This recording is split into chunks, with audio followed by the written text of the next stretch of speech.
እንደምን ከረማችሁ? በያላችሁበት ሰላም እግዚአብሔር ከእናንተ ጋር ከሁላችሁ ጋር ይሁን እያልኩ ነው ዛሬ ተመልሼ መጥቻለሁ። ውድ ቤተሰቦች ዛሬ አንድ ነገር ለመናገር ፈልጌ ነው በቪዲዮ የመጣሁት። ፈጠረ እየሆነ ያለው ነገር ትንሽ በሂደት ውስጥ እየከበደኝ ነው ያለው እና ከአቅሜ በላይ እየሆኑ ያሉ ነገሮች ናቸው እየተፈጠሩ ስላሉት ነገሮች በጠቅላላ ዛሬ ቢሆን መናገር የምፈልገው ነገር አለ።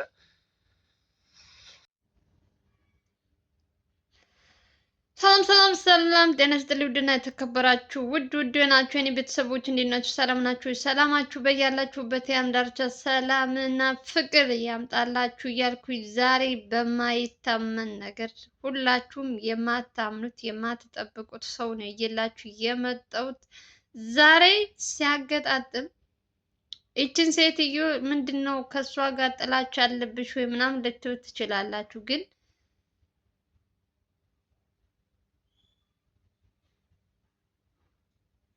ስራዋ ደግሞ በደንብ እንትን እንድትል ያደርጋታል። የምትሰራቸው ስራዎች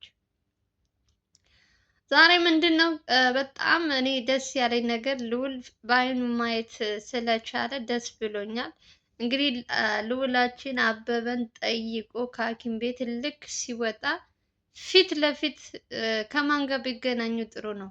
የራሔል እናት ምንም የሚያገባት ነገር የለም። አበበን ለመጠየቅ ፍቃድም ሆነ ምንም በምንስ አገናኝቷት ሁለታቸው በምን እንደሚሉ እንግዲህ በዚህ እናንተ ራሱ ማየት ትችላላችሁ። እና ልዑል እንግዲህ አገር ሰላም ነው ብሎ ጠይቆ እንደተለመደው እነ ልዑል ግዴታቸው ነው መጠየቅ አለባቸው። ምክንያቱም በእነሱ እንትን እስከተጎዳ ድረስ ይሄ ሰው እስከሚድን ድረስ የሕክምናው ወጪ ምናምን ሁሉ ነገር እስከሚያገግም ድረስ እነሱ ናቸው ሙሉ ክፍያው የሚችሉት። ይቺ ሴትዮ ምን ቤት ናት? ምንስ አገባት?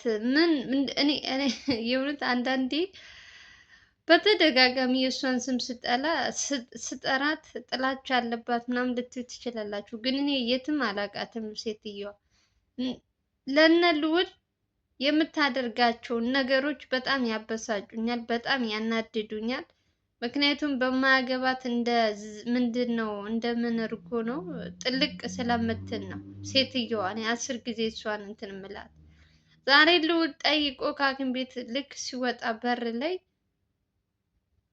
ፊት ለፊት ከሷ ጋር የተገናኙት ምን ብትጥሩ ነው? ይቺ ልጅ ይቺ ሴትዮ እኔ በጣም ይቅርታ አድርጉልኝ፣ በጣም ስለተናደድኩ ነው። ኦሬዲ እኮ እዛ ሐኪም ቤት እሱ እንደተኛ ባታቅ ኑሮ እንጂ ሌላ ሰው ልጠይቅ ነው ብላ ልታስመስል ምናምን ሞክራ ነበረ። ያው ልዑልን እንትን ስላየችው እንትን ልትልም ፈልጋ ነበር ግን ልዑል ምን ፈለግሽ ምናምን ሲላት እንግዲህ ሌላ ሰው እዚህ የታመመ ሰው አለ እሱን ለመጠየቅ መጥቼ ነው ምናምን ብላ ሌላ ነገሮቹን ልትል ምናምን ሞከረች። እንግዲህ ጀግናችን ደግሞ ሁልጊዜም እና ጀግናችንም እንግዲህ ያው ገብቶታል ኦሬዲ ከሱ ጋር እንደመጣች ግን ያለ ማስመሰል ምናምን እንትን ብሎ ያው አፋጠጣት። እሷ ግን ልታምን አልቻለችም። ሌላ ሰው ለመጠየቅ እንደመጣች ምናምን እያስመሰለች ምናምን ነበረ። እንግዲህ ይህን ያክል ነው ሴትየዋ በጣም ያልሆነ ነገር ውስጥ እንዲገቡ የምታደርገው። አሁን ደግሞ እንግዲህ እዛ ሐኪም ቤት መታ ምን ልትመክረው ምን ይዛበት መታ እንደሆነ ኦልሬዲ የእነሱም ስራ ነው እኮ አሁን ላይ አበበን ከሐኪም ቤት እንዳይወጣ ያደረጉት። ከጠያቂ እየመሰሉ እየመጡ ልክ የታመም ካስመስል ከሐኪም ቤት አትውጣ እያሉት የእነሱን ምክር እየሰማ ነው ልጁ እስካሁን ድረስ እንደዚህ አይነት ነገር ሚኪ እንዳይወጣ ከእስር ቤት የሚያደርጉት እንጂ ይህን ሁሉ ጊዜ የሚፈጅ ህመም አይደለም እየታመመው። እኔ አላውቅም ብቻ እየለገመባቸው እየተጫወተ ምናምን ነው ያለው። እንግዲህ እቺ ሴትዮ መታ እንግዲህ ዛሬ ልዑል እንኳን አያት ነው ያልኩት። እኔ የእውነት አጋጣሚው ደስ አይልም። እሱ ጠይቆ ሲወጣ ከሷ ፊት ለፊት መገናኘቱ በጣም ደስ ብሎኛል።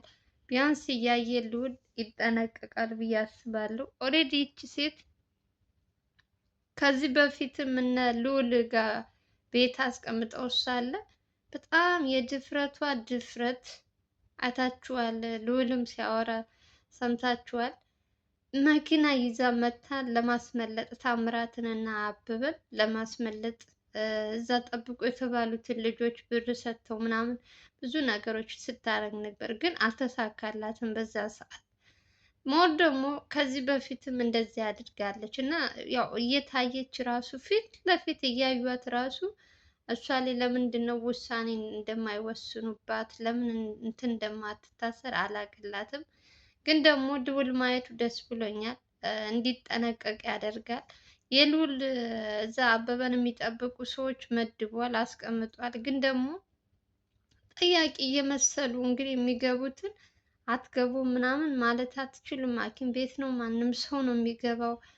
የትኛው ትክክለኛ ሰው ይሁን በምንም ሊለዩ አይችሉም። እነዚህ የሚጠብቁ ሰዎች እንደፈለገ ሰው እየገባ ልጁንም እንደዚህ አድርግ እያሉ እንግዲህ ይህን ሁሉ ጊዜ አሉ።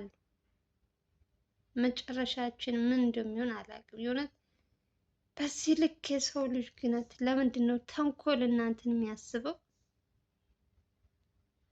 እኔ ከመጀመሪያም ጀምሮ እኔ ይሄ ሰውዬ ከታመመ ቀናት ጀምሮ ራሱ አውቆ እንደሆነ እየተናገርኩ ነበር። እያሾፈበት ነው፣ ልዑልን ስራውን እንዳይሰራ ለማድረግ ለማዘናጋት ነው ምናምን እያልኩ ነበር። ግን በተደጋጋሚ ደግሞ የምናያቸው ነገሮች ትንሽ ወዝገብ ያሉ ነገሮች ስለሆኑ እኛ እንደ ተመልካች ዝም ብለን እናያለን። ማጣራት ያለባቸው ትክክለኛዎቹ ደግሞ እነ ልዑል ስለሆኑ ከነሱን መከታተል ነው እኛ ስራ።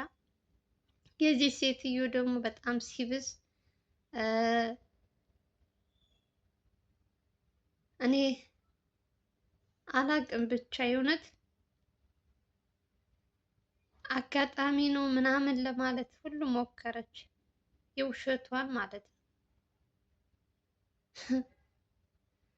ሆን ብላ አስባ ለመጠየቅ መታ አጋጣሚ ነው። አረ የማይመስል ነገር ነው።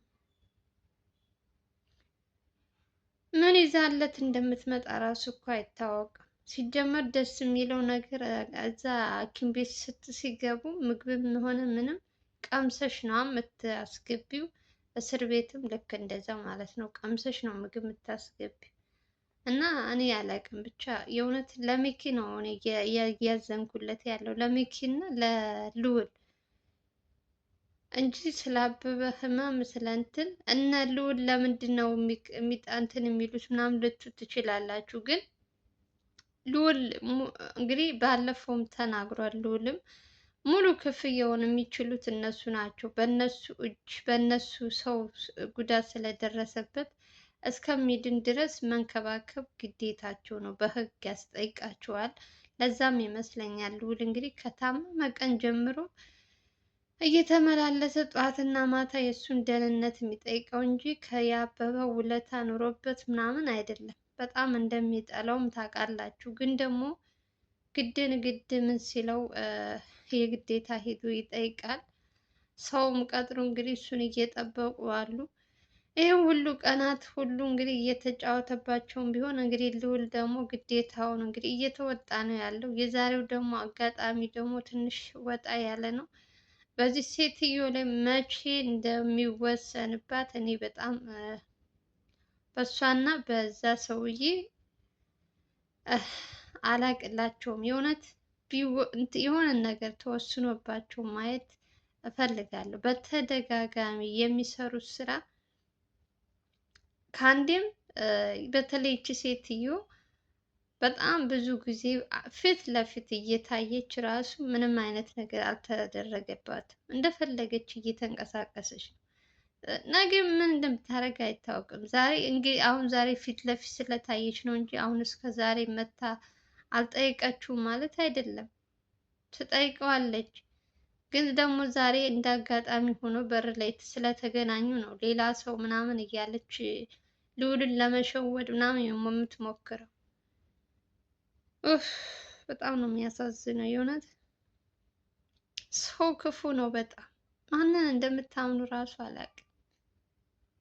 ልዑል አሁን ላይ በጣም ለራሱ ተጨናንቋል። እንደ በፊት እኮ አይደለም ካያችሁት፣ በጣም የሆነ ስራውን እንዲጠላ ሲመጣ እንኳን በፊት የሚያደርጋቸው ነገሮች ምናምን እነዚያን ሁሉ ጥፍት አድርገውበት በቃ ልጁን የሆነ እንትን ውስጥ ነው የከተቱት። እና ይህንን ነገር ደግሞ እየተጠቀሙ ሰዎች እሱን ለመጉዳት እሱን ስራ እንዳይሰራ ለማድረግ ሆን ብለው ያዘጋጁት ሴራ ይመስለኛል ይሄ የአበበ ነገር እንጂ እንደኛ ስናየው በጣም አላቅም። ለእኔ ብቻ ነው የሚታየኝ ወይስ ለእናንተም ጭምር ነው ይሄ ልጅ እንደሚያሾፍባቸው?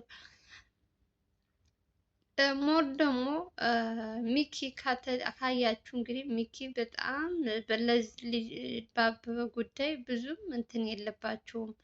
በዚህ ዙሪያ ደግሞ አበበ ከታመመ ቀን ጀምሮ የተጎዳ ሰው ቢኖር ሚኪና ልዑል ነው። ሌላ ማንም እንትን ያለ የለም።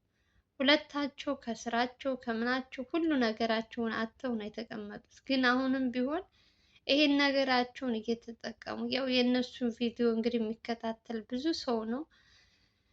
ሞር ደግሞ እሱ ደግሞ ከነጭራሹ ሲጠፋላቸው ደግሞ ይሄ ነገርማ አሪፍ ነው ብለው እንግዲህ ሌባዎቹም እየተስፋፉ ስራቸውን እየሰሩ ማንም ሰው የሚያሳድዳቸው የለም። በዚህ ወጣ በዚህ ገባ የሚላቸው የለም። ልዑልም እንግዲህ በአንድ ነገር አምረው ይዘውታል። ስለዚህ ለዛም ይመስለኛል አሁን ላይ ነገሩ ሁሉ ሳየው ማለት ነው የዚህ ሴትዮ ነገር መጨረሻዋን ያሳየኝ። የእውነት እኔ ጣልቻት ምናምን ሳይሆን መጨረሻዋን ያሳየኝ ብቻ ፈጣሪ ትዕግስቱ ስጠኝ። ሰው በዚህ ልክ ሲከፋ አላየሁም። ለምንም የምትሆን ሰው አይደለችም። ለልጇ የት እንዳለች እንኳን ማታቅ ሴት ገንዘብን ስታሳድድ የምትሄድ ሴት ለእሷ ይሄን ያክል ክብር መሰጠቱ ራሱ ይገርመኛል። ልጇን አታለች ምናምን ምናምን። እኔ እንደዚህ አይነት እናት የለም ገንዘብም ያሳድድ። እናቶች በጣም ለልጆቻቸው እንስፍስፍ ናቸው። ለልጆቻቸው ወጥተው እስከሚገቡ ድረስ አያምኗቸውም። የዚች ደግሞ ይለያል። ምን አይነት ሰብአውነት ቢኖራት ነው የገዛ እንትኗን የገደለው? ወይም ትኑርም ላትኖርም ትችላለች ልጅቷ። ኑራም በህይወት ደብቋትም ሊሆን ይችላል። ግን ይህን ሁሉ ነገር እያወቀች እሷ ግን አሁንም ከነሱ ጎን እየሰራች ያለችው ሴት በዚህ ልክ ለምን እንክብካቤ እንደሚደረግላት አላውቅም። ኦልሬዲ አቤል ነፃ ወጥቷል። ከአሁን በኋላ የአቤል ጉዳይ እንትና ሞተ እንትና ታሰረ መረጃ ሳይሰጠኝ ሙሉ እንትኑ ምናምን የሚባል ነገር የለም። አቤል ንጹህ ሰው እንደሆነ እንግዲህ ዓለምም እሷም ራሷ እናት የተባለችውም አውቃለች። እና ብቻ ለሁላችንም እግዚአብሔር ልቦና ይስጠን። ከባድ ነው። ሌላው ደግሞ ምንድን ነው ልነግራችሁ የነበረው በሚኪ አልኩኝ በማነው አቤል፣ አረ ጉዴ አምሶሪ፣ በብሩክ ጉዳይ ደግሞ ትናንት ዕለት እንግዲህ ካየታችሁ ሊሆንም ይችላል ካላያችሁ ደግሞ ትንሽ አስደንጋጭ ነገር መጥቶበት ነበረ። ብሩክ ራሱ በጣም ያልጠበቀው ምንም ነገር እንትን ያላለው ነገር ተከስቶ ነበር። እንግዲህ አይታችሁት ሊሆን ይችላል። ያው እነሱን አንዳንድ ጊዜ ግን ይሄ ነገር ወዴት እንደሚወስዳቸው ግን እያያችሁ ነው። እሷም ብሩክ ከበፊቱ አሁን ያለበት እንትን ደህና ነው፣ ግን ሰዎች ግን ስራው እንዳይሰራ እንደዚህ የሚያደርግ ነው መድኃኒቱ ምናምን እያሉ ልጁን ያልሆነ ሀሳብ ውስጥ እንዲገባ እያደረጉት ያሉትንም። ሌላው ደግሞ አይታችሁትም ሊሆን ይችላል፣ እርግጠኛ ነኝ የተለቀቀውን ማታ። እኔ ትንሽ ያስደነገጠኝ ነገር ስላለ ነው። እና በመጨረሻ የምላችሁ እየነገርኳችሁ ነው፣ ስለ ብሩክ ነው። እንግዲህ እያፋጠጣቸው ነው ያለው ብሩክ። አሁንም ቢሆን በጣም እየተቀራረባቸው ነው። ሰዎቹን አይታችኋቸው ከሆነ ግን ደግሞ እንደዚህ አይደለም። በተለይ በእንደዚህ አይነት ላይ የሚሰሩ ሰዎች የባዕድ ምናምን የሚሰሩ ሰዎችን በሩቁ እንጂ ቀርቦ አሁንም የሆነ ነገር እንዳደርጉት ለልጁ እየፈራሁለት ነው። የእውነት ምን እንደሚቀቡሽ በምን እንደሚያፈዙሽ እኮ አታውቂም። እሱ ግን ተዳፍሮ የት ነው ያለው እንትኑ የት ነው እያለ እንግዲህ የእውነት እኔ አላውቅም። ወንድማችን ራስክን ጠብቅ። እንግዲህ በጣም አይተኸዋል ታመህ እና በድጋሚ ደግሞ እነዚህ ሰዎች እንዳይጎዱ ትፈራለታለሁ። ደግሞ ብቻውን ነው የሚሄደው ልበል። ፊት ለፊት የማየው እሱን ብቻ ስለሆነ ነው። ሰዎች ለሰዎች አምናችሁ ቀርባችኋቸው እናንተን ያልሆነ ችግር እንዳይከቷችሁ ነው የምፈራው። እና ይሄ ልጅ ካያችሁት በጣም ከዚህ በፊትም ሲጠይቅ ኢንተርቪው ምናምን ሲያደርግ ፊት ለፊት ነው የሚጋፈጠው። እና ለእንደዚህ ነገር ደግሞ ብዙም ትንሽ የሆነ ለራስህ ጥንቃቄ ማድረግ አለብህ ብዬ ነው የማስበው። ሰዎቹን ማወራት ካለብህ ራሱ በሩቅ በሆነ እንጂ እንደዚህ በጉልበት የሚሆን ነገር ስላልሆነ ማለት ነው። አላቅም ብቻ እግዚአብሔር ይጠብቃችሁ ወንድሞች፣ ማናችሁም ክፏችሁን አያሰማን። ባላችሁበት ብዙ ነገሮች እየሰራችሁ ነው፣ ግን ደግሞ በማይሆን ነገር ራሳችሁን እንትን እንዳትሉ። ለማንኛውም የምወዳችሁ እንግዲህ ይህን ይመስላል የዛሬው ቪዲዮ። ሞር እኔ ስለ ብሩክ ያው ያየሁትን ትንሽ ልበላችሁ ብዬ ነው እንጂ ዛሬ እንኳን የመጣሁበት ጉዳይ እንግዲህ መግቢያ ላይ እንደሰማችሁት እንግዲህ ሐኪም ቤት ውስጥ የተፈጠረውን ነገር ነው። ለማንኛውም እንግዲህ ይሄን ይመስላል። ከተመቻችሁ ላይክ እና ሼር እያደረጋችሁ አዲስ ከሆናችሁ ደግሞ ሰብስክራይብ አድርጉ። አዳዲስ ቪዲዮዎች እንዲደርሳችሁ የደወል ምልክቷን መጫናችሁን አትርሱ። በተረፈ ለምታበረታቱኝ የት ወንድሞችም ሳላመሰግናችሁ አላልፍም። ሰላም እና ፍቅር እየተመኘሁላችሁ የዛሬው ይህን ይመስላል። ባይ ባይ።